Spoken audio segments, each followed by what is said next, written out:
आप हमको भारतीय जनता पार्टी की जन्मपत्री दिखाते रहे हैं हर शो में जी। और बताते रहे हैं कि कुछ ग्रह ऐसे हैं, राहु है या जो भी ग्रह है, कि भाई बड़ा छल कपट है।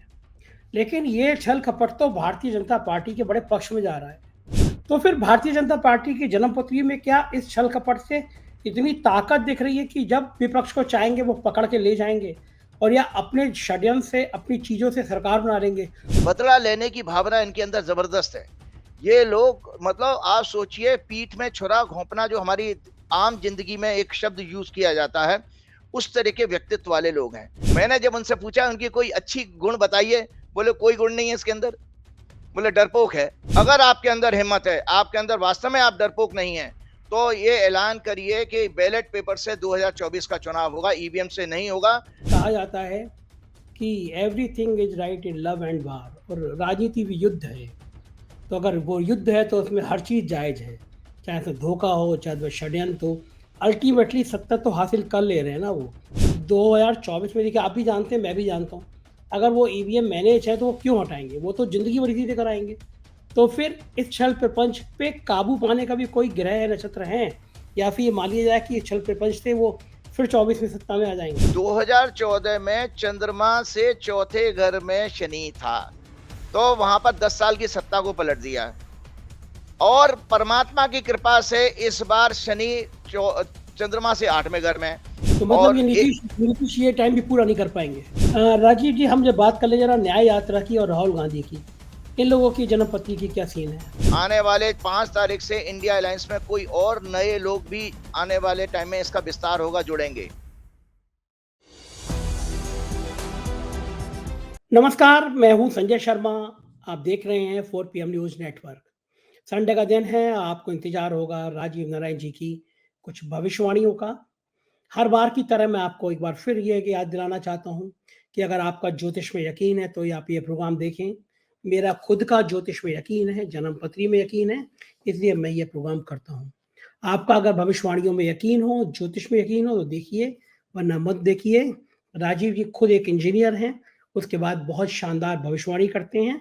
पिछले चुनाव में कुछ उनकी भविष्यवाणियाँ गलत भी हुई थी, लेकिन काफ़ी भविष्यवाणियाँ सही भी होती हैं और दुनिया भर से उनके लिए संदेशे आते हैं। 150 देशों में यूपी में 4PM देखा जाता है, तो शायद ही कोई देश ऐसा होगा जहाँ पे राजीव जी का प्रोग्राम पॉपुलर ना हो।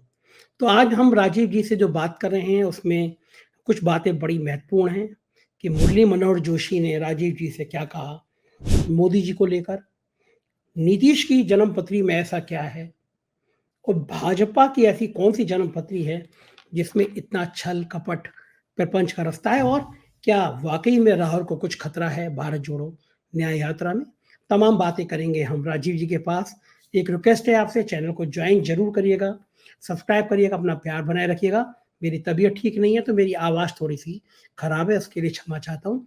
चलते हैं सीधे राजीव जी के पास। स्वागत है राजीव जी 4PM न्यूज़ नेटवर्क में। आप हमको भारतीय जनता पार्टी की जन्मपत्री दिखाते रहे हैं हर शो में जी। और बताते रहे हैं कि कुछ ग्रह ऐसे हैं, राहु है या जो भी ग्रह है, कि भाई बड़ा छल कपट है। लेकिन ये छल कपट तो भारतीय जनता पार्टी के बड़े पक्ष में जा रहा है। जहां वो चाहते हैं छल कपट से वो सरकार गिरा लेते हैं। बेचारे झारखंड के विधायक भागे भागे तेलंगाना और कर्नाटक और कहाँ कहाँ, हैदराबाद सब घूम रहे हैं कि पता नहीं कहाँ कब पकड़ के ले जाएंगे। तो फिर भारतीय जनता पार्टी की जन्मपत्री में क्या इस छल कपट से इतनी ताकत दिख रही है कि जब विपक्ष को चाहेंगे वो पकड़ के ले जाएंगे और या अपने षड्यंत्र से, अपनी चीजों से सरकार बना लेंगे? और अगर ऐसा है तो ये तो राजनेताओं के लिए बहुत अच्छी बात है, चाहे छल कपट हो चाहे शांति हो, सरकार बनाना ही मकसद होता है उनका, फिर उनकी सरकार तो बनती चली जाएगी। है क्या भारतीय जनता पार्टी की जन्मपत्री में? आज पहले ये बताइए। हाँ, देखो पहले तो आपके दर्शकों को ये बताना चाहता हूँ कि ये लोग जो धर्म का पाखंड दिखाते हैं, ये धर्म का पाखंड है कि वो राम राम भक्त दिखा रहे हैं कि ये राम जी को लाए हैं, तो इनको लाना है। मैं अभी जयपुर से होकर के आया हूँ कल, तो उसमें जो है बहुत जगह-जगह वहाँ पर पोस्टर लगे हैं, जो राम जी को लाए हैं वो उनको लाना है। तो मैं यहाँ बता देता हूँ कि पहले ही बात तो ना ये राम जी की इनके ऊपर कृपा है। अगर ये छल कपट कर रहे हैं तो राम जी को पहले जाने ना। राम जी कौन थे? राम जी दया, करुणा, प्रेम, सहयोग, प्राणी मात्र के कल्याण करने वाले। उन्होंने राजा होते हुए भी धर्म का पालन किया, कभी अहंकार नहीं किया। ढोंग, पाखंड, क्रोध से कोसों दूर, संत योगी तपस्वी वैरागी की तरह विनम्रता से शासन किया। कभी किसी का धोखे से शासन नहीं हड़पा उन्होंने, जैसे ये हड़प रहे हैं। जैसे वो बिहार में पलटी मार दी, पलटी मार को अपनी तरफ ले लिया, कर्नाटक में गिराई थी, मध्य प्रदेश में गिराई थी। निरंतर आप इनका ट्रेंड पकड़िए कि वो धोखे से सत्ता गिराना। अगर आप वास्तव में धर्म की राजनीति, धर्म के ऊपर आपका इतना है, या मोदी जी इतने तपस्वी हैं जो संत महात्माओं से अपनी तारीफ करवाते हैं, तो उनको छल कपट की क्यों आवश्यकता पड़ी है? तो जो मैंने आपके प्रोग्राम में निरंतर हर प्रोग्राम में, लगभग सारे प्रोग्राम में 1 जून से जितने प्रोग्राम किए मैंने, भाजपा की कुंडली दिखाई है। मुझे ये ताज्जुब होता है कि देश के जितने ज्योतिषी हैं वो भाजपा की कुंडली को पढ़ना नहीं जानते। उनको 6 अप्रैल 1980 को जो कुंडली बनी थी, तो राजा होते हुए भगवान ने हमेशा मर्यादा का पालन किया। तो आज दर्शकों को पुनः भाजपा की कुंडली में दिखा रहा हूं। सबसे पहले ये देखिए कि जो चरित्र जो होता है वो हमारे लगन से चरित्र देखा जाता है, करेक्टर। तो उसका स्वामी 9वें घर में राहु केतु के बीच में, वक्री शनि से पीड़ित, वक्री मंगल से पीड़ित, और एक एक ग्रह होता है विवेक और बुद्धि का।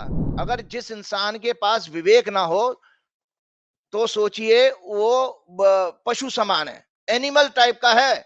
और एनिमल क्या करते हैं? छीना झपटी, उनके अंदर कुछ नहीं होता। आप देखो जानवरों को कभी सड़क पे देख लेना, तो छीना झपटी ही उनका उद्देश्य होता है। वो कभी राजी राजी से चीजें नहीं अचीव करते हैं, वो छीना झपटी, तो वही उनके अंदर दिखाई दे रहा है। तो एनिमल लिविंग है ये, बेसिकली एनिमल्स हैं ये। तो इसके अंदर, और दूसरी बात कि जब इनके प्रवक्ताओं को देखिए या इनके नेताओं को देखिए, किसी भी चीज को, जैसे हेमंत सोरेन की बात अभी मैं देख रहा था, तो तर्क देने लगेंगे। तो एक चीज है जो भारतीय वैदिक ज्योतिष के अनुसार, अब मंगल जो है हमारे लिए लॉजिक और रीजनिंग का कारक माना गया है, और तर्क शास्त्र की जो अगर पराकाष्ठा या किसी को गुड नॉलेज होगी, तो वो जो मंगल उसका स्ट्रांग होगा। और बीजेपी की कुंडली में मंगल वक्री है, राहु केतु से पीड़ित है। इसका अर्थ है बीजेपी के नेताओं में, बीजेपी भाजपा हमेशा कुतर्क की बात करेगी, मतलब अपने गलत एक्शन को जस्टिफाई करने की कोशिश करेगी। चाहे वो किसी भी जगह, चाहे एमएलए वो वहां चले गए हों या कुछ भी करें, तो हर गलत काम को। और इसके साथ साथ मंगल इनका नीच का है। तो मैंने आपकी कुंडली, आपको आपके हर प्रोग्राम में बताया जाए, एक बीमारी होती है, मेंटल डिसऑर्डर है, स्किज़ोफ्रेनिया, मानसिक रोग होता है। वो मेडिकल साइंस की नॉलेज रखने वाले जानते होंगे कि जिसमें भय के कारण आप दूसरे को हिंसा, अटैक करते हो। आप भय के कारण अटैक कर रहे हो, क्यों? जैसे कि हम अपने डे टू डे लाइफ में देखते हो, किसी इंसेक्ट्स को देखते हैं, या किसी आपके लिजार्ड वगैरह छिपकली आ जाती है, या किसी चीज को आप मारने के बाद आपकी चेष्टा होती है, आप उसको मार करके ही आप अपने अंदर आपको सेटिस्फेक्शन मिलता है। तो यही चीजें इनको सीधे सीधे कहीं सत्ता इनके हाथ से जा रही है। और एक और बीमारी होती है, फोबिया। तो भाजपा की कुंडली में चूंकि चंद्रमा नीच का है, और वक्री मंगल, मतलब पीड़ित मंगल से, राहु केतु से पीड़ित मंगल से फिर चौथी दृष्टि से पीड़ित हो रहा है। इसका अर्थ यह हुआ है कि ये लोग विंडिक्टिव बहुत है, बदला लेने की भावना इनके अंदर जबरदस्त है। ये लोग, मतलब आप सोचिए, पीठ में छुरा घोंपना जो हमारी आम जिंदगी में एक शब्द यूज किया जाता है, उस तरह के व्यक्तित्व वाले लोग हैं। तो मतलब ऐसे लोगों के लिए मैं ही नहीं कह रहा हूं, मैंने राम जी की बात बता, तो राम जी के ने जो लक्ष्मण को बताया है उसके शब्द द्वारा सुना देता हूं। राम जी ने जो कहा, तो उनके अंदर सारे वर्ड बाई वर्ड गुण आ रहे हैं भाजपा और भाजपा के लोगों में, उनके समर्थकों में भी। तो राम जी कहते हैं भरत से, ये सदैव निंदा, झूठ का आचरण करने वाले, दूसरों की तरक्की संपत्ति को देखकर ईर्ष्या करने वाले, काम, क्रोध, अहंकार, लोभ, परायण, निर्दयी, कपटी, कुटिल और अनेक पापों से युक्त होते हैं। ये मैं नहीं कह रहा हूं, भगवान राम ने कहा है। तो अब आप ये चिंतन कर लें क्या क्या है। और वे कहते हैं ये बिना कारण किसी से बैर कर लेते हैं, बिना कारण इनके अंदर किसी से दुश्मनी अरे पालने तो की बात भगवान होगी। भगवान राम ने भाजपा के लिए थोड़ी ना कहा होगा, आप भाजपा की बात कर रहे हैं। नहीं, तो मैंने पहली बात तो देखो, मैंने ज्योतिष का आधार लिया कि ज्योतिष में कुंडली में योग है, लग्नेश और लगन अगर पीड़ित हो तो आपका आपका करेक्टर अच्छा नहीं होता है, क्योंकि वो शरीर का, फिजिकल बॉडी का कारक है। दूसरा, पांचवा घर होता है बुद्धि विवेक का, तो वो भी बुद्धि विवेक का घर का स्वामी भी इनका शुक्र जो है पीड़ित है। तो जब, और एक तर्क रीजनिंग का कारण, वो भी आपका मंगल पीड़ित है।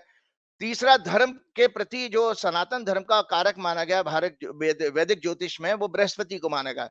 तो बृहस्पति इनका राहु के साथ वक्री है, इसको गुरु चंडाल योग कहते हैं। इसको वैदिक ज्योतिष के अनुसार जो लोग ज्योतिष जानते होंगे गुरु चंडाल योग है। तो गुरु चंडाल योग का मतलब है कि एक जो धर्म का आप है वो पाखंड दिखाएंगे। तो बार बार ये बिना किसी कारण से बैर करते हैं, भलाई और उसके साथ बुराई, जो भलाई करेगा उसके साथ बुराई भी करेंगे। उनके संपूर्ण आचरण में झूठ, पाखंड दिखाना, छल और कपट होता है। तो ये तो रामायण की बात थी, तो इसी को मैंने कोट किया, क्योंकि मेरे शब्द होते तो आप सोचते कि मैं कोई इनसे द्वेष रखता हूं या मेरा इनसे पूर्वाग्रह से पीड़ित हूं। मैंने भगवान राम की बात की, अब दूसरी बात भगवान कृष्ण की भी कर देता हूं। भगवान कृष्ण ने भी गीता के 16वें अध्याय के 4थे श्लोक में कहा है कि ये लोग hypocrite, arrogance, pride, anger, ignorance और इस जिद्दी स्टर्नेस जो है, ये गुण राक्षसों के गुण माने गए हैं। तो ये सारे के सारे गुण मौजूद हैं। देखिए, अगर मोदी जी इतने पावरफुल नेता हैं तो उनको जो है सीधे सीधे जिस तरह की बात उठ रही है अभी देश में, कुछ बहुत सारे आंदोलन भी हो रहे हैं। मैंने भी कहा था कि छल कपट है, ये जो ईवीएम से जो चुनाव कराना है ये टोटली छल कपट है। मैं तो चीफ इलेक्शन कमिश्नर को बात करके कह चुका हूं कि उनको मैंने खुद व्यक्तिगत रूप से बात की थी, चीफ इलेक्शन कमिश्नर जो देश के हैं। मैंने उनसे ये कहा था कि ये बताइए कि एक ऐसा इलेक्शन प्रोसेस है जिसमें स्टेक होल्डर को कुछ नहीं पता। अब स्टेक होल्डर कौन है? इवन इलेक्शन कमीशन के कमिश्नर्स, ब्यूरोक्रेसी जो चुनाव करवा रही है, जो पार्टी चुनाव लड़ रही है, जो कैंडिडेट लड़ रहे हैं, उनको इस मशीन के बारे में कुछ पता है? जीरो नॉलेज है। तो नॉलेज कहां पर है, किसको पता है? वो ईवीएम मैन्युफैक्चरर को। जो भी सॉफ्टवेयर बना रहा है, हार्डवेयर क्या डाल रहा है, ये भी कुछ है, सब कुछ उसको। अब वो दो सरकारी कंपनियां हैं। और मजे की बात, मैंने अभी पीछे कुछ वीडियो में सुना था, पढ़ा या कहीं पढ़ा है कि उसमें एक कंपनी है जो सरकारी, दो कंपनियां हैं, उनमें से एक कंपनी तो भाजपा के लोग भी बोर्ड ऑफ डायरेक्टर्स में है। भाजपा के लोग पदाधिकारी उस कंपनी के बोर्ड ऑफ डायरेक्टर्स में हैं। तो ऐसी अवस्था में ये छल कपट से चुनाव जीतने जा रहे हैं। और इनने अभी तक जो भी कुछ किया, 14 में किया हो, 19 में किया हो, लगातार आपने। और छल कपट का एक और ताजा ताजा उदाहरण बता देता हूं, जो मेयर का इलेक्शन चंडीगढ़ में हुआ। आपने देखिए, ईवीएम तो छोड़ो, खुलेआम बैलेट पेपर में भी आपने उसको छल कपट से चुनाव को जो है पलट दिया। तो ये निरंतर ऐसा इसलिए हो रहा है क्योंकि इनके प्रारब्ध में ही धोखाधड़ी का योग है और डर भी है। नरेंद्र मोदी जी, मैं वास्तव में कहता हूं, मुझे मुरली मनोहर जोशी जी की बात याद आ जाती है 2018 में। मैंने जब उनसे पूछा उनकी कोई अच्छी गुण बताइए, बोले कोई गुण नहीं है इसके अंदर, बोले डरपोक है। जोशी जी ने कहा डरपोक था है। ये? हाँ, जोशी जोशी जी जी ने ने, कहा था। हाँ, नरेंद्र जोशी जी मोदी ने जी कहा। ने, नरेंद्र हाँ मोदी जी हाँ ने। हाँ जी, बोले कि मैं, ये डरपोक बहुत है और बोले झूठ बहुत बोलता है। तो अब आप बताइए, ये डर का उनका सीधा सीधा डर दिखाई देता है कि जब इंडिया अलायंस बना तो उस इंडिया अलायंस से सीधी सीधे जो प्योर मैथमेटिक्स, राजनीतिक मैथमेटिक्स है, उनको दिख रहा था कि ये जीत नहीं पाएंगे। और उस इंडिया डे वन से इनके अंदर ये सांप लौट रहे थे और उन्होंने इंडिया अलायंस को डिस्टेबलाइज करने के लिए सारे हथकंडे अपनाए, जो लास्ट में आप नीतीश कुमार के रूप में देख रहे हो। ममता बनर्जी के भी कुछ सुर बदले हुए हैं और कुछ जो हेमंत सोरेन को भी आपने डाल दिया। तो ये सब चीजें आपके फियर साइकोसिस है। अगर मोदी जी वास्तव में तपस्वी हैं, मैं सीधा सीधा मोदी जी से आग्रह करूंगा कि मोदी जी, अगर आपके अंदर वैसे तो तपस्वी मेरी निगाह में तो आप होने को, आप, मुझे तो पता है, मैं थोड़ा पढ़ता पढ़ाता रहता हूं कि आध्यात्म क्या है और तप किसको कहते हैं, मैं इसका छोटा सा ज्ञान रखता हूं। तो उसमें वो ज्ञान आपके अंदर तो बिल्कुल नहीं दिखाई देता है। लेकिन अगर आपके अंदर जरा सा भी गुण है तो आपको ये ऐलान कर देना चाहिए कि चूंकि देश में लोगों की डिमांड है और मैं ऐसा छल कपट का कोई सहारा नहीं लूंगा और बैलेट पेपर से चुनाव करवाऊं। मैं आज मोदी जी से हाथ जोड़ के आगे कर रहा हूं कि मोदी जी, अगर आपके अंदर हिम्मत है, आपके अंदर वास्तव में आप डरपोक नहीं है, तो ये ऐलान करिए कि बैलेट पेपर से 2024 का चुनाव होगा, ईवीएम से नहीं होगा। क्योंकि लोगों को भरोसा, जनता का भरोसा उठ गया। और आप देखिए, जो भी आपका कोई आपके गुजरात वाले उसमें चैनल से मैं कहीं एक प्रोग्राम सुनना था, उसमें किसी ने ये बताया था, एडवोकेट ने, सुप्रीम कोर्ट ने के एडवोकेट ने, कि ये जो आंदोलन है प्योर नॉन पॉलिटिकल है और उसमें जनता के लोग ज्यादा आ रहे हैं, वो भी एजुकेटेड, एससी एसटी लोग जो एजुकेटेड है वो बहुत ज्यादा आ रहे हैं, वकील एडवोकेट बहुत ज्यादा जुड़ गए हैं। और उन्होंने ये तक चैलेंज दिया है कि अगर विपक्षी पार्टियां हमारा साथ नहीं देंगी, इसका मतलब विपक्षी पार्टियां भी उसमें शामिल हैं। तो ये मैं आज पहली बार आपके चैनल के माध्यम से ये कहना चाह रहा हूं कि आप इस जनता को धोखा देना बंद कर दीजिए। जो भी इंडिया अलायंस की पार्टियां हैं या और भी जो विपक्षी पार्टियां अदर देन बीजेपी, अगर आप ईवीएम के साथ चुनाव एक्सेप्ट करते हैं तो आप सीधे सीधे जनता के साथ धोखा कर रहे हैं, क्योंकि जनता का जो वोट जहां जा रहा है वो उसका वोट पलटा जा रहा है। तो ये सीधा सीधा धोखा, क्योंकि डेमोक्रेसी में संजय जी जनता ही राजा होती है, क्यों for the people by the people, ये एक थ्योरी है पॉलिटिक्स की। तो जनता अगर ये कह रही है कि भाई मैं हमको बैलेट पेपर से चाहिए तो उसमें कराना चाहिए। तो मैंने आपको सिलसिलेवार बताया, चूंकि जो आज रूल कर रही है पार्टी वो उसके करेक्टर में ही छल कपट लिखा हुआ है। फिर आपको राजीव जी, धर्मशास्त्र, एक सेकंड राजीव जी, कहा जाता है कि everything is right in love and वार, और राजनीति भी युद्ध है। तो अगर वो युद्ध है तो उसमें हर चीज जायज है, चाहे तो धोखा हो, चाहे तो षड्यंत्र हो, अल्टीमेटली सत्ता तो हासिल कर ले रहे हैं ना वो। तो ये बताइए कि मुझे उनकी जन्म पत्री में कोई गिरा ऐसा है कि इस छल प्रपंच में, इस दुष्ट पने में कहीं वो फंसेंगे, या फिर वो इसी छल प्रपंच से अगर 2024 में, देखिए आप भी जानते हैं मैं भी जानता हूँ, अगर वो ईवीएम मैनेज है तो वो क्यों हटाएंगे, वो तो जिंदगी भर इसी से कराएंगे। तो फिर इस छल प्रपंच पे काबू पाने का भी कोई ग्रह नक्षत्र है, या फिर ये मान लिया जाए कि इस छल प्रपंच से वो फिर 24 में सत्ता में आ जाएंगे? देखिए ऐसा है, उसमें मैंने इंडिया की एक हॉरोस्कोप दिखाई थी, इंडिया की, भारत की कुंडली में। भारत की कुंडली में बेसिकली ये भारत की हॉरोस्कोप है। भारत की कुंडली में जो चंद्रमा जो है यहाँ पर है तीसरे घर में, जन्म का चंद्रमा। और इस समय शनि जो है प्रजातंत्र का कारक यहाँ चल रहा है। इसको कंटक शनि कहते हैं। कंटक शनि जब होता है चंद्रमा से चौथा या चंद्रमा से अष्टम शनि हो, तो ऐसे में सत्ता परिवर्तन कराता, मतलब डेमोक्रेसी में जो भी रूलिंग कर पार्टी है वो वापस जाएगी। 2014 में आपको इंटरेस्टिंग बताता हूं, 2014 में यूपीए गवर्नमेंट क्यों गई। 2014 में चंद्रमा से चौथे घर में शनि था, तो वहां पर 10 साल की सत्ता को पलट दिया। और परमात्मा की कृपा से इस बार शनि चंद्रमा से 8वें घर में। तो एक कंटक शनि का सिद्धांत मैं अगर उसको देखता हूं तो उस नाते इनके सारे छल कपट के बावजूद इनको चुनाव में सफलता नजर नहीं आ रही है। ये पहला है। हालांकि फाइनल प्रेडिक्शन तब की जानी चाहिए टेक्निकली जब चुनाव इलेक्शन अनाउंस होंगे, वो बेस है। लेकिन मैंने एक ग्रहों का संकेत बताया, अष्टम शनि होने के कारण चंद्रमा से ये सत्ता में जो है परिवर्तन का संकेत दे रहा है, और यही इनके अंदर डर है जिसके कारण उन्होंने ये तोड़फोड़ की है। लेकिन मेरा ऐसा मानना है, मैं बता दूं, बृहस्पति जो है इस समय विवेक के कारण अप्रैल के महीने में जब चुनाव होगा आपका मई में होगा, ऑलमोस्ट अप्रैल के महीने में बृहस्पति लगन में आ जाएंगे भारत की कुंडली में, जो मैंने अभी कुंडली दिखाई है। तो लगन में आने का मतलब है, एक शुभ ग्रह का लगन में आने का मतलब है पूरे भारत की देश में एक विवेक और विवेक का जो है धारा प्रवाह हो जाएगी, नैतिकता प्रवेल करेगी।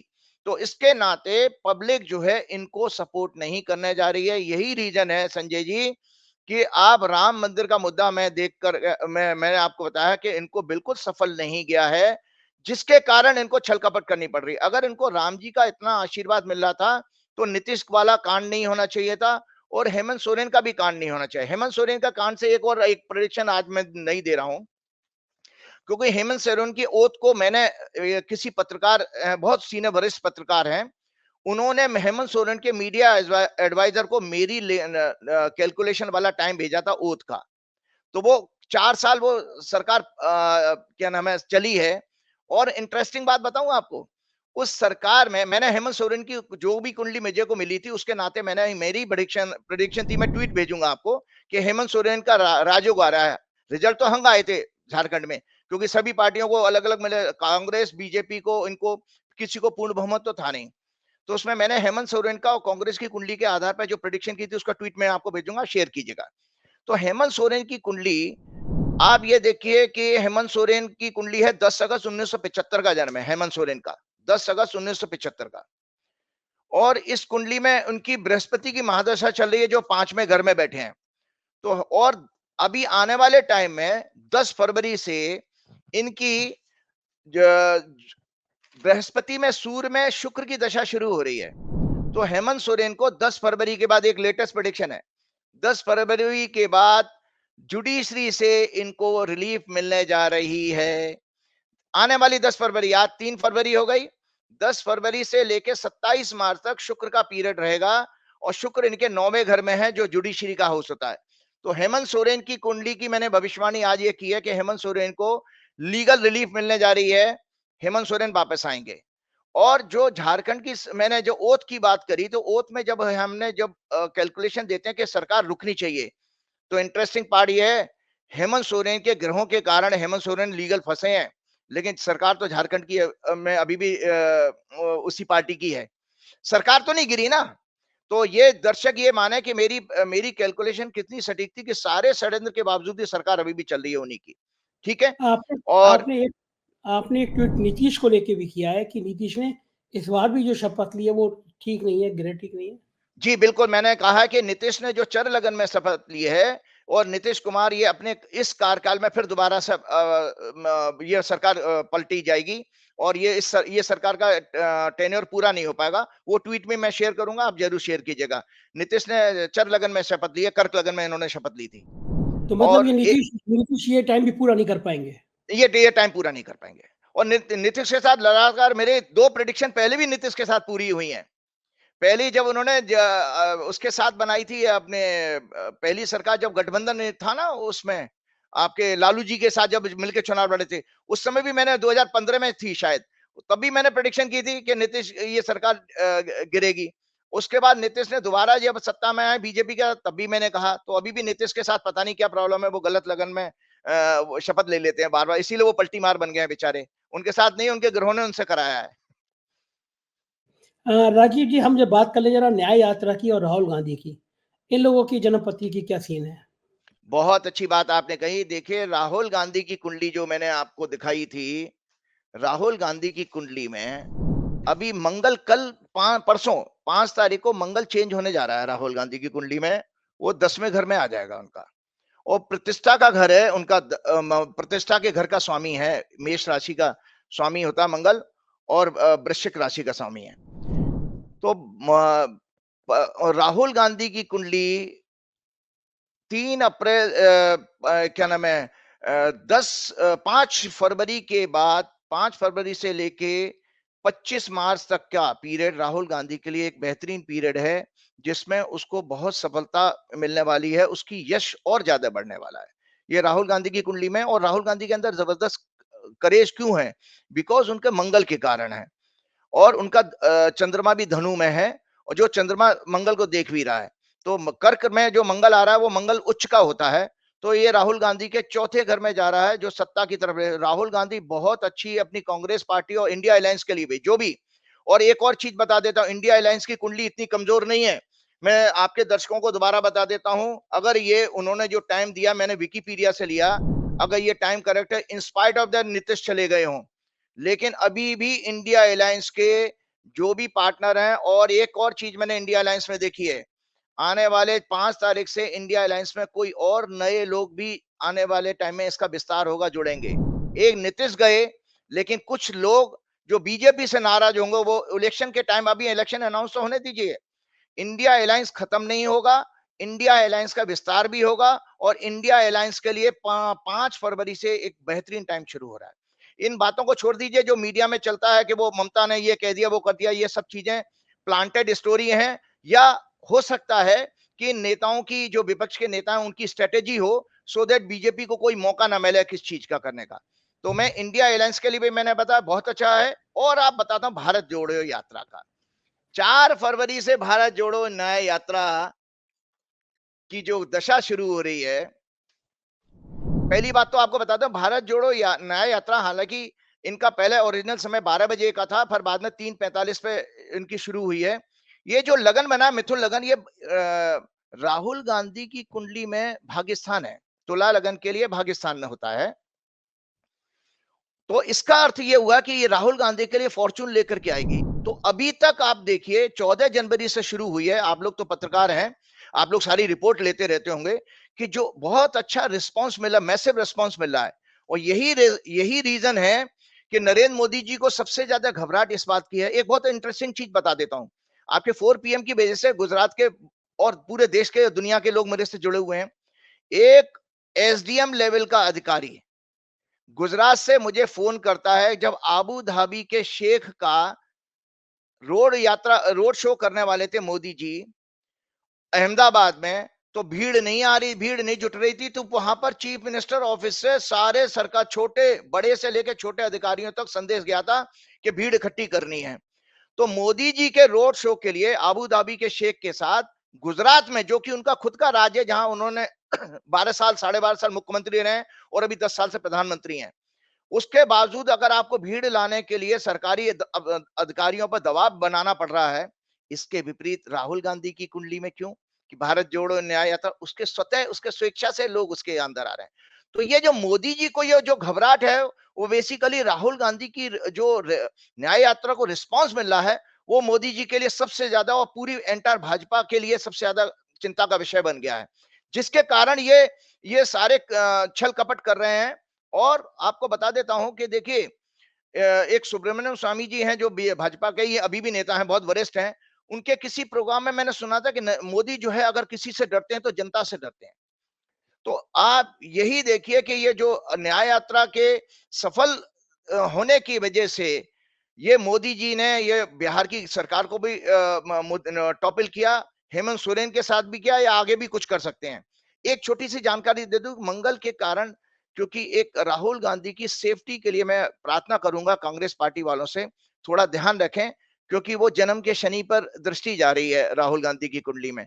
तो थोड़ा कोई छुटपुट ऐसी घटना हो सकती है जैसी उन्होंने असम में जो हुई थी तोड़फोड़ वाली। तो उसके ब्यूरोक्रेसी भारत की सरकार भी इसका ध्यान रखे और कांग्रेस पार्टी भी जरा ओवर क्या नाम है एक्टिव रहे इस केस में। कुछ मेरे को तकलीफ इसमें दिखाई देती है। ठीक है राजीव जी, आखिर में मैं आपसे बस एक अनुरोध करना चाहूँगा, एक संवेदनशील विषय है। अभी पिछले दिनों घटना आई, दिल दहल गया। बच्चे ने कोटा में लिखा कि मैं इससे ज़्यादा कर नहीं पा रहा हूँ, सुसाइड कर लिया। तो आप तो मेडिकल खुद इंजीनियर हैं आप, और मेडिकल योग और वैदिक चीज़ों का मेडिकल से जोड़ के बताते भी हैं। ये डिप्रेशन क्यों आता है बच्चों के मन में, और क्या अध्यात्म या किसी चीज़ में ऐसा कोई राह है कि बच्चे ये सब ना करें? इसके लिए कोई लाइन है आपके पास में? जी देखिए, ऐसा है कि ये मैं पुस्तक दिखा रहा हूँ जो मैंने पहले भी दिखाई थी, प्लैनेट्स एंड एजुकेशन। इसके ऊपर हमने लगातार 3 बरस तक रिसर्च की है और शिक्षा सब्जेक्ट्स के ऊपर। तो पहली बात बता दें तो भारत की जो हमारी जो भी कुंडली होती है, उसका 5वां घर जो है वो आपका एजुकेशन का होता है, 5वां घर। तो 5वें घर से क्या देखा जाता है, क्यों मेंटल इश्यू बन जाते हैं बच्चे, क्यों सुसाइड कर लेते हैं, उसका आज बच्चों के पेरेंट्स के लिए और सारे दर्शकों के लिए नॉलेज दे रहा हूं कि 5th हाउस से 5th house signifies fascination, thinking, logic and wisdom, emotions. For a sound mental health 5th house and 5th Lord should be strong. इसका अर्थ ये हुआ है। और दूसरा आपको बता देता हूं कि जो बच्चों को ये ध्यान रखना चाहिए कि दूसरा हाउस होता है हमारी कुंडली में, सेकंड हाउस लगन से एंटी क्लॉकवाइज जब चलते हैं, वो होता है फैमिली का। तो पहला लर्निंग जो है वो वहां पर जो शुरू होते हैं, बच्चों को पहला जो शब्द देती है वो माँ देती है। तो इसलिए फर्स्ट लर्निंग का हाउस सेकंड हाउस है। तो ये माना जाता है। और चौथा घर होता है घर के एटमॉस्फेयर का। तो इस मेरी आप सब लोगों से आज पूरे जो देश में जिनके बच्चे एग्जाम देने जा रहे हैं, उनसे कृपया करके ये प्रार्थना है कि एक दूसरा घर हमारा भोजन का भी होता है। तो बच्चों को इस दौरान जंक फूड से बचाना चाहिए। बच्चों को इस दौरान सिंपल फूड दें और बच्चों से ज्यादा जो है उनको घर में एटमॉस्फेयर जितना कंड्यूसिव रहेगा, बच्चे के अंदर उतना ही जो है स्टडी के प्रति उसके अंदर उसकी जिज्ञासा और उसके अंदर अट्रैक्शन बढ़ेगा। और कुछ छोटी छोटी टिप और मैं देना चाहता हूं बच्चों को कि देखिए, कम से कम 15 बार बच्चे जो है डीप ब्रीदिंग की एक्टिविटी करें। क्योंकि डीप ब्रीदिंग के लिए आपको बता देता हूं कि जो प्राण है वो बेसिकली आपकी बॉडी और माइंड को कनेक्ट करता है। और इसका साइंटिफिक मेडिकल टर्मिनोलॉजी में बता देता हूं कि जब हम पूरी डीप ब्रीदिंग करते हैं तो उससे ऑक्सीजन की सप्लाई ब्रेन में इंक्रीज हो जाती है, तो बच्चों की मेमोरी शार्प होगी। और इससे परीक्षा में सबसे ज्यादा जरूरी मेमोरी का ही गेम है, क्योंकि हम सभी जानते हैं कि हमारा जो ब्रेन है 10 से 12% कॉन्शियस ब्रेन है और 88% सबकॉन्शियस माइंड है। तो जो भी बच्चे तैयारी करते हैं वो सबकॉन्शियस माइंड में स्टोर हो जाता है। और कॉन्शियस माइंड जब आपकी परीक्षा होती है 3 घंटे की, तो उस समय कॉन्शियस माइंड जितना मतलब डिस्ट्रैक्शन से बचा हुआ रहेगा, हेल्दी रहेगा, तो वो डेटा को, उस पढ़े हुए जो सबक को वहां से अपने सबकॉन्शियस माइंड से लाएगा और आप अपनी अच्छी परीक्षा कर पाएंगे। तो इसका अर्थ ये प्राणायाम करने से ब्रेन हेल्दी रहता है, और ब्रेन से को फिजिकल फॉर्म में कॉन्शियसनेस से ही माना गया कि जितना ब्रेन अलर्ट रहेगा उतना ज्यादा फायदा है। और तीसरी चीज मैं बता कि इस अच्छे प्राण से क्या फायदा है। our pran energy uplift our life force and immunity to higher level. It helps in healing mental suffering because oxygen supply increases to brain, forming pure blood also, कि हीमोग्लोबिन जो बनता है हमारी बॉडी में लंग्स में जाकर के जब ऑक्सीजन मिलती है, जो प्राण हम लेते हैं, उससे प्योर हीमोग्लोबिन बनता है। और जितना शुद्ध खून बनेगा हमारी हेल्थ अच्छी रहेगी, इम्यूनिटी अच्छी रहेगी। It helps in becoming active and powerful. one always remain in blissful state and our life filled with divinity and grace. It also helps in removing fears, phobias and addiction. ये मैंने प्राणायाम के फायदे बता दिए। और प्राणायाम में कोई अनुलोम विलोम नहीं करना बच्चों को, केवल इनहेल करना है और स्लोली स्लोली एक्सहेल करना है। एक टिप और है कि ज्यादातर कोशिश करें बच्चे पूरब की दिशा की तरफ फेस करके पढ़ें, क्योंकि पूरब की दिशा हमारे 4 दिशाओं में से पूरब की दिशा सन की जो फेस करने वाली दिशा है, वो हमारी नॉलेज की दिशा मानी गई है, तो आपकी नॉलेज बढ़ेगी। और बच्चे जो है मिल्क जरूर लें, क्योंकि मिल्क से हमारा स्लीप जो है बेटर होता है और बच्चों को कॉन्स्टिपेशन की शिकायत नहीं होगी। ये मैं टिप्स वो इसलिए बता रहा हूँ संजय जी, ये मैं बच्चों को जो चिल्ड्रन एजुकेशन काउंसलिंग के केसेस आते रहते हैं, मैं उनको रेगुलर लेवल पर उनके पेरेंट्स को भी बताता हूँ। और साथ में जंक फूड को मैंने पहले ही बता दिया। पेरेंट्स को भी ये चाहिए कि पेरेंट्स अपने सपने बच्चों में अभी इस समय के लिए देखना बंद कर दें, क्योंकि जो पेरेंट्स का और सोसाइटी का प्रेशर है वो बच्चों को डिप्रेशन की तरफ लेकर के जाता है। एक और बच्चों को चाहिए कि बच्चे एग्जाम के दिन अपने माँ बाप की ब्लेसिंग्स जरूर लेके जाएं, क्योंकि ब्लेसिंग्स में भी आपको मैं बता देता हूँ, एक 3-4 हैप्पी हार्मोन है। जो हैप्पी हार्मोन है, एक मेलाटोनिन है जो स्लीप से बनता है। तो मेरी बच्चों से प्रार्थना है, उनके पेरेंट्स से प्रार्थना है कि कम से कम बच्चे 7 से 8 घंटे नींद लें, कम से कम। तो मेलाटोनिन जितना ज्यादा बनेगा बच्चे के अंदर हैप्पीनेस आएगी। दूसरा हार्मोन है सेरोटोनिन, ये मूड का हार्मोन है। तो मैं बच्चों से प्रार्थना करूंगा हफ्ते में कम से कम 3 दिन, चाहे आधा किलोमीटर का एक पार्क में राउंड जरूर लगा करके आए, क्योंकि हमारी प्रकृति में संजय जी 70% हरा रंग है। तो जैसे ही हम हरा रंग ग्रोथ का माना गया है, हम जब हरा रंग को देखते हैं हमारे मन में एक अजीब सी खुशनुमा फीलिंग आ जाती है, उसी को मूड हार्मोन कहते हैं, सेरोटोनिन। तो पार्क में वॉकिंग का 3 हफ्ते में 3 दिन कम से कम रखें, उससे पूरी बॉडी में ये मैं बच्चों के लिए टिप्स बता रहा हूँ, क्योंकि हेल्थ अगर ठीक रहोगी तभी आपकी परफॉर्मेंस अच्छी होगी एग्जामिनेशन में। तो आप अगर टहल कर आते हैं उसके बाद अपने अपने तैयारी कर सकते हैं। और एक हार्मोन जो मैंने ब्लेसिंग का इसलिए बताया, ऑक्सीटोसिन है, जो टच का हार्मोन कहा गया है, कि जो हम कहते हैं जब किसी को हग करते हैं या उसके सर पे हाथ फेरते हैं या उसकी पीठ पे थपकी देते हैं, इससे हमारे अंदर एक बॉडी में ऑक्सीटोसिन जो हार्मोन बनता है। तो ये बच्चों को जरूरी है। तो माँ बाप को ये चाहिए कि जब आपका बच्चा पढ़ रहा हो तो बीच में आकर के हल्का सा उसके सर पे आके उसको एक टच दे करके जाएं या शाबाश करके उसको एनकरेज करें, और इससे बहुत फायदा होगा। और बच्चे जब माँ बाप का आशीर्वाद लेके जाएं तो उस समय भी माँ बाप टच करके उसको घर से भेजें। तो मैं एक और चीज बता देता हूं कि जो ये 3 जो हमारे पावरफुल इमोशंस हैं, उन इमोशंस पे जरूर माँ बाप को और उनके बच्चों को काम करना चाहिए। इसके साथ मैं प्रोग्राम आपका समाप्त करना चाहूंगा। 3 जो पावरफुल इमोशंस है, फियर, वरी एंड एंथुजियाज्म, उत्साह जिसको कहते हैं। Real cause of fear is ignorance, अज्ञानता ही फियर है। अब जैसे अज्ञानता क्या आ जाती है कि बच्चे जो है पहले से ही, बच्चे या बच्चों के माँ बाप पहले से परीक्षा से पहले नंबर पहले अपने कैलकुलेट कर लेते हैं कि हमारे इतने नंबर आने चाहिए। भाई आप जीवन में लॉजिक लगाइए कि आपको एक ही तो काम करना है, आप एग्जामिनर हो कि एग्जामिनी, आप परीक्षक हो कि परीक्षार्थी। तो हम तो परीक्षार्थी हैं, तो परीक्षक का रोल क्यों हम प्ले कर रहे हैं, इससे फियर आ जाएगा। तो उसको सोचना बंद कर दें, केवल अपनी प्योर तैयारी रखें। और एक सिंपल, एक बहुत बहुत किसी का एक कोट बहुत अच्छा है, nothing is to be fear, it has to be understood. कि ये फियर का कारण क्या है, उस कारण को जानने कि जैसे ही प्रयास करेंगे, फैक्ट्स पता करेंगे, फियर एड्रेस हो जाएगा। अब और दूसरा बात है, introspection and knowledge are the best techniques to control fear. अब वरी आती है, वरी कब आती है? कंफ्यूजन और इनडिसाइसिवनेस, करें कि नहीं करें, ये जो है, ये स्थिति जो होती है, ये आपके अंदर वरी पैदा करती है। इसका बेस्ट तरीका ये है कि जब बच्चे अपना एक सर्टेन टाइम टेबल बनाएंगे स्टडी का, सोने का, खाने का, तो उनकी वरी एड्रेस हो जाएगी। फिर उनको ये नहीं लगा अगर यार पढ़ नहीं पाए। तो मैं ये टिप्स ऐसे बताना, बच्चे मेरे और उनके पेरेंट्स नोट कर लें कि बच्चे के अंदर से वरी करनी है, तो उसका टाइम टेबल, स्टडी के टाइम टेबल, उसके सोने का, खाने का, पीने का, सबका एक बना करके बच्चे को हेल्प करें। और लास्ट आता है एंथुजियाज्म, उत्साह जिसको कहते हैं, जो आपको सेल्फ मोटिवेशन देता है। ये एक्चुअली संजय जी इसका ग्रीक वर्ड है, ये इसका ग्रीक मीनिंग क्या है? ये एंथुजियाज्म बनता है ग्रीक वर्ड से ENN meaning with in, and the word theos which means God. Putting them together is beautiful definition of enthusiasm and theos. So strong connectivity with supreme father, मतलब within yourself क्या है? भगवान, आत्मा। तो इसके जैसे ही आप विदिन होना शुरू कर देते हो, तो आपके अंदर उत्साह वापस आ जाता है।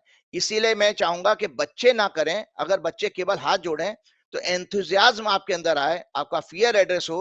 अगर आप कर सकते हैं तो एक छोटे से हनुमान जी की आशीर्वाद वाली फोटो और एक सरस्वती जी की फोटो, बच्चों के माँ बाप चाहिए, उनके एक फोटो चिपका दें टेबल के आगे। और उन बच्चे कुछ नहीं करें, प्रेयर करने के लिए बच्चों से नहीं कह रहा, केवल हाथ जोड़ करके अपने रखें और अपनी पढ़ाई करें।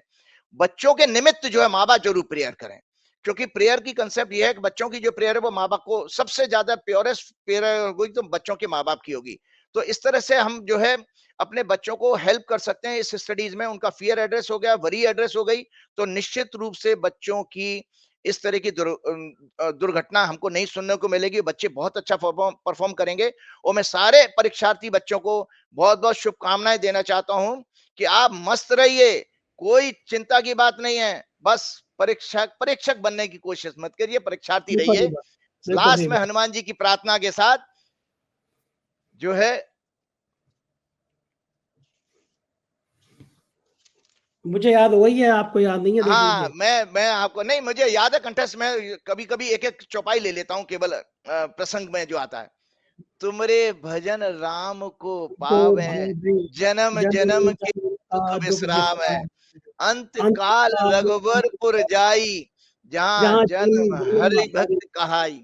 मतलब आपका हनुमान जी का जो भजन है, सीधा सीधा राम को प्राप्त होता है, और राम का प्राप्त, और इसी से आपको हरि नाम और हरि कृपा आपको मिलती जाती है। जय श्री राम, जय हनुमान। बहुत शुक्रिया राजीव जी, धन्यवाद आपका, आपने समय दिया, थैंक यू। तो सुना आपने, ये थे राजीव नारायण जी, और बड़े खुल के आज बात कर रहे थे और बता रहे थे कि नीतीश बाबू अपना ये कार्यकाल भी पूरा नहीं कर पाएंगे, बिहार में फिर खेला होगा। आपको ये बातचीत कैसी लगी, मुझे इंतजार रहेगा, अपनी राय से अवगत कराइएगा। चैनल को प्यार करिएगा, सब्सक्राइब बनाए करिएगा, साथ रहिएगा। Thank you.